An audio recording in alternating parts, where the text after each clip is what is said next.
لیکن سر ایک بات اس کے اندر اور بھی ہے, جو بات آپ کہہ رہے ہیں نا گورنمنٹ خود لیجیٹیمیٹ نہیں ہے, یہ بھی ایک فیکٹر ہے نا سر اس کے پیچھے کہ یہ والے سی بی ایمز گورنمنٹ کر نہیں سکتی کیونکہ اختیار بھی نہیں ہے. اختیار کا جہاں تک تعلق ہے, میرا یہ خیال ہے کہ اختیار تو وہ ڈی جورو اور اس ریفرنس میں اختیار تو حکومت کے پاس ہی ہے, آئینی اختیار بھی ان کے پاس ہے, قانونی اختیار بھی اس کے پاس ہے, لیکن انہوں نے ایک اپنے لیے ایک سائنس بنائی ہے کہ وہ اپنی اتھارٹی کو جو ان کے اپنے انٹرسٹ کی ہوتی ہے اس کو تو خود استعمال کرتے ہیں, اور جو وہ نہیں کرنا چاہتے وہ کسی اور کے ماتھے مار دیتے ہیں. کہ مطلب کہ ہمیں اسٹیبلشمنٹ نہیں کرنے دے رہی, ہمیں ان سے اجازت لینی پڑتی ہے. جس سپہ سالار نے سے انہوں نے وہ تو کروا دیا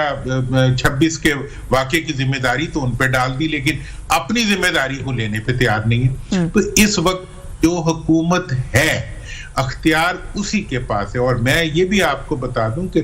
جس اسٹیبلشمنٹ کے بارے میں یہ تاثر دے رہے ہیں کہ وہ شاید اس کے راستے میں رکاوٹ نہ ہو, شاید انہی کے دباؤ میں یہ مذاکرات کے لیے مجبور ہوئے ہیں. سر یہ میں ایگزیکٹلی یہی سوال پوچھنا چاہ رہی تھی آپ سے کہ یہ پس پردہ انڈائریکٹ بیچ میں ایک لنک ہے, یہ جو حکومتی کمیٹی یا مذاکرات اصل میں اسٹیبلشمنٹ کے ساتھ ہی ہو رہے ہیں. How do you look at دس؟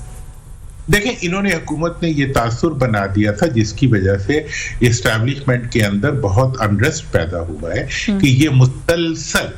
اپنی رانگ ڈوئنگز کا ذمہ دار ایٹ این اینگل. ہمیں سیاستدانوں کو بات کرنی آتی ہوتی ہے نا کہ ہم بات کر کچھ اور رہے ہوتے ہیں, پیغام کچھ اور دے رہے ہوتے ہیں, اور دوسرے جو بیچارے ہیں مطلب جو اداروں والے لوگ ہوتے ہیں ان کو یہ والی سائنس نہیں آتی کہ بات دکھاؤ کچھ اور مارو کچھ اور.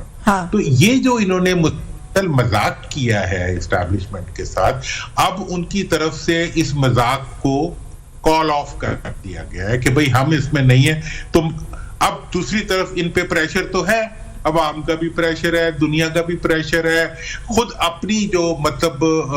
پارٹی کے اندر سے پریشر ہے کہ آپ کچھ کریں, معیشت ہے, دہشت گردی کا پریشر ہے, پورے دنیا بھر سے جو دباؤ پڑ رہا ہے اس کے نتیجے میں یہ اب پیچھے ہٹنے پہ مجبور ہوئے ہیں. اور اب جو ہے یہ مذاکرات تک پہنچے ہیں. یہ پھر بھی میں آپ کو بتا دوں یہ 2-3 دفعہ آگے پیچھے ہوگی ساری چیزیں, کبھی آ گئے کبھی بھاگ گئے, یہ نہیں کرتے وہ نہیں کرتے, مذاق چڑھانے کی کوشش کریں گے, مذاق بنانے کی کوشش کریں گے, ٹھیک ہے جی. لیکن یہ اس لیے ہوں گے, یہ راستہ اس کے علاوہ کوئی راستہ نہیں. اچھا آپ انٹرنیشنل پریشر کی بات کر رہے ہیں نا سر, امریکہ میں رجیم چینج کتنا بڑا پریشر ہے, یہ آپ کو پتا ہے آج کل رچرڈ گرینل جو ہے پاکستان میں بڑے مشہور ہوئے ہیں, یہ جو پریشرز ہیں یہ ریئل پریشرز ہیں آپ کے خیال میں؟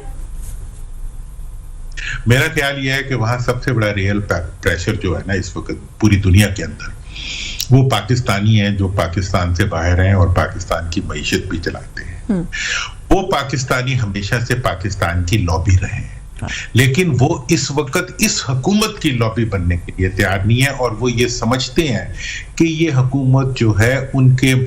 اپنے ملک کے شہریوں کی منتخب کرتا حکومت نہیں ہے, اور وہ ان کے کنڈکٹ سے بھی راضی نہیں ہے. اور دوسری بات یہ ہے کہ یہ میڈ ان پاکستان نہیں ہے موجودہ حکمران, ان کا سب کچھ ملک سے باہر ہے, ان کے مفادات ملک سے باہر ہیں, ان کی جائیدادیں ملک سے. یہ تو ناظرین آپ نے محمد علی درانی صاحب کی بات چیت سنی. تو جیسا کہ آپ کو معلوم ہے کہ حکومت اور پی ٹی آئی کے مذاکرات جو ہیں وہ اس وقت جاری ہیں, اور مذاکرات میں جو ہے وہ پی ٹی آئی کے کچھ لوگ شامل ہیں اور حکومتی کچھ عہدیداران شامل ہیں, اور ان کے درمیان مذاکرات جاری ہیں. اور انہی مذاکرات کی آڑ میں اس وقت جو ہے وہ امریکہ کے جو صدر ہیں ڈونلڈ ٹرمپ صاحب, ان کی بھی کال آ چکی ہے, اور حکومت اس وقت جو ہے وہ پوری طرح خوفزدہ ہے, کیونکہ کچھ مطالبات جو ہیں جو بڑی شرائط تھیں پی ٹی آئی کی سننے میں آ رہا ہے کہ وہ جو ہیں وہ مان لی گئی ہیں. تو اس کے نتیجے میں جو ہے وہ عمران خان کی رہائی کو جو ہے وہ عملی جامہ پہنایا جانا باقی رہ گیا ہے. تو انشاءاللہ کچھ ہی دنوں میں عمران خان کی رہائی جو ہے وہ